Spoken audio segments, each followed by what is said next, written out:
I'm Lyn Belisle, back in the studio, and I'm going to give you a preview of the next workshop, which is going to be on custom chapbooks. This is a chapbook, and it has a picture of my parents on the front of it, my mother and my father, and it's a good little book to use for remembrances and personal material and family photographs and stories and things like that. Normally we think of chapbooks as being associated with poetry, so you might want to write poems, but the chapbook form is very old. It was popular in the 16th century to sell these with stories and poems, and the men who sold them were called chapmen, and that's why these are called chapbooks. Chapbooks means trade. So we're going to make our own today. I started making chapbooks as kind of an alternative to duplicating the Kindle covers that I make, which are kind of labor intensive. This is a cover, some of you have seen these, for an e-reader for a Kindle, and it's got a place where you can put the e-reader in here. And people sometimes said, I would love that design in something else that I could use, but I don't have an e-reader. So I started making chapbook versions of these, and basically it's just a scanned copy of the cover of this and a much less expensive little booklet with some trim on it and an inside pocket for notes and things like that.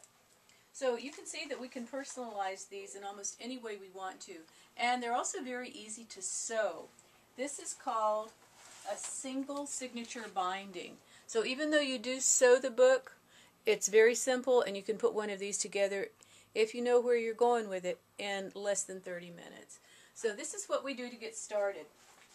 First of all, we assemble our materials. Again, very simple. You're going to need paper for the cover stock, and this is a linen finish. You'll notice it's pretty light. It's a little bit heavier than text paper, but you can use any color you want. You could use watercolor paper, you could use construction paper, although I don't think it's probably as strong as you would like it to be. But you can try it. And then this is the text paper. Again, depending on what you want to use it for, you can use any color you like. This happens to be kind of an ivory, grayish color, and I think I will use it with this brown paper right here. The other things you're going to need are some clips like this to hold the pages together. You're going to need a bone folder. Again, this is my good old Michael's folder, Martha Stewart. You'll need an awl for punching the holes, and possibly a craft knife if you need to trim your pages. I like using a metal ruler. You'll need some bookbinding thread for sewing the book together, and you'll need a hammer for making the holes. So what I'm going to do right now is just get started on the cover. I'm going to fold it in half like this so that our finished book will be 5.5 inches by 8.5 inches. Half of an 8.5 by 11 piece of paper. So that's our cover. I'm going to put that aside, and then I'm going to fold the first part of the signature. A good rule of thumb is never to fold more than 3 sheets at once, and purists will tell you that probably you should just fold the sheets one at a time, but I don't have the patience for that, so I'm going to take 3 sheets of the text paper and very carefully fold them over so that they form the first part of the signature. Traditionally, chapbooks had 24 pages. I think for the sake of making this first one, we're going to make 18 pages.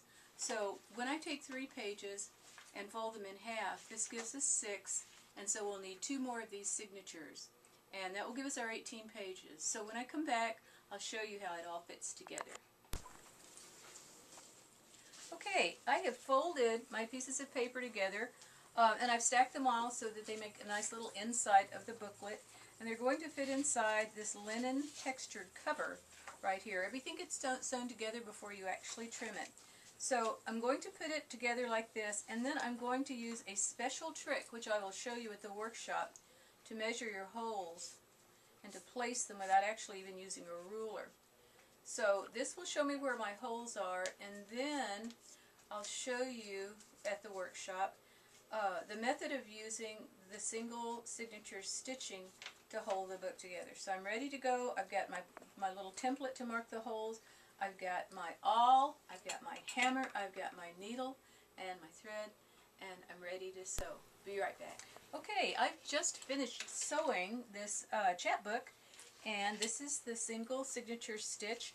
My friends tell me I shouldn't give away all the secrets of the process, so people will come to the workshop. So come to the workshop and I'll show you how. Actually, there are a lot of variations to this, which will take a lot of time to show you in person, but basically with this one, it's just 3 holes, and I have chosen to have the string on the back so that I can put some sort of ornaments or beads on it, or little keepsakes or charms. So now I'm faced with this blank cover, and sometimes that can be kind of intimidating.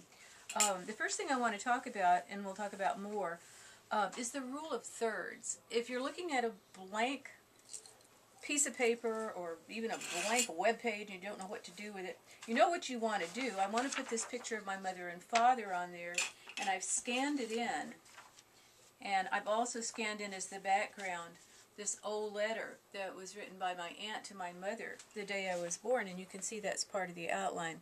Well, I don't want to just plop it on there. And let's say that you don't have anything ready to go, you just want to experiment a little bit. I'd like you to remember the rule of thirds, and if you're a photographer, you know this. If this is your book cover, imagine a grid that goes across in thirds this way and in thirds this way. And then your main focal point should be on the intersection of one of those lines. For example, if you have a really pretty piece of paper, you wouldn't want to put it right in the middle here. You would probably want to put it up here on the thirds line so that it would be a more pleasing composition. Photographers know this, as I said, and it's particularly evident in Asian art. Then you might want to put another piece down here across the bottom, and already it's starting to take shape, as you can see. It doesn't mean that there's something on every line of the third. It just means that generally it's not placed symmetrically. So in my case, though, I know that I'm going to use this particular picture, and another hint is that you don't necessarily want to cut it. You might want to tear it with a metal ruler. So I'm going to tear the edges, see how it fits. Real easy to do. You just hold it down. This gives you a softer edge that's a little more blendable. So I'm going to take the whole thing first, and then I may want to trim it down. I can see already that I will, so I'm going to bring this in right here a little bit. Tear that. There goes my cat. He's helping. Okay, so now I have this with the soft edges on it. I'm going to put it on the cover like this. And again, remembering the rule of thirds, I think I'll put it down here toward the bottom. And this gives me almost a band of thirds this way and a band of thirds this way. But what colors now? Well, here's something that I like to do whenever I go to a paint store. I pick up paint chips. And it's just a really fun and easy way to sort of test your colors. So I might say, well, how about this one? Actually, that's a little too close to it. It's too matchy. It kind of dulls out the photograph. How about a gray to go with this? That's really pretty. I kind of like the gray. I could even cut this strip up and use it. Or if I wanted to go kind of retro, we could do a purple, although I don't think I would do that. Or a brown, a little bit different brown. But you can see how color chips will give you ideas. This teal is really pretty too. So when I decide what direction I'm going in, I'll have an idea of what colors I'm going to use, and then I'll look through my box of neutral papers, and we will have several boxes of these things for you during the workshop, and you can kind of look and see. That's pretty, that copper. You can kind of look and see what will go with your custom photos. I'll be back after I finish the cover. Well, I think I'm finished. I just tied a little bit of ribbon here. You can see that I did use those pieces of paper that I just picked out as I was looking for some things. I also put a twig here. I used that marble paper and that copper paper that I found. And just for the heck of it, I put a sand dollar on there. I don't usually use, shells and sort of kitschy things like that, but in this case it seemed to work. And there's a little Asian coin on here. And this is the magic golden duct tape. Those of you who've been in workshops with me before, you know how we cut the magic golden duct tape, and we use it for all kinds of things. The last thing to do is just finish it on the inside. And one of the things that I like to do that I don't think anybody else is doing is putting a little pocket on the inside. And my favorite kind of little pocket is a library card holder, and you can put in notes to yourself, or you can put in little bookmarks or business cards from people who say, where did you get that beautiful chapbook? I want to make one too, and you can show them. So I put in the library card, and then I always like to stamp my little stamp on the first page to make it look a little more inviting. So my stamp that I have been using lately is this kind of pretty child's face, and then just to make it slightly goofy, here's the crow on her head. And there it is. So, your chapbook is finished, except for what you want to put in it. You can give it as a gift. You can use it as a memory book. What I'll probably do is scan some of these letters and put it inside. And, you know, I may give it to my brother for his birthday. So, lots of things you can do with chapbooks, many variations. I hope you'll come to the workshop because we're going to have lots of fun making these. Thanks.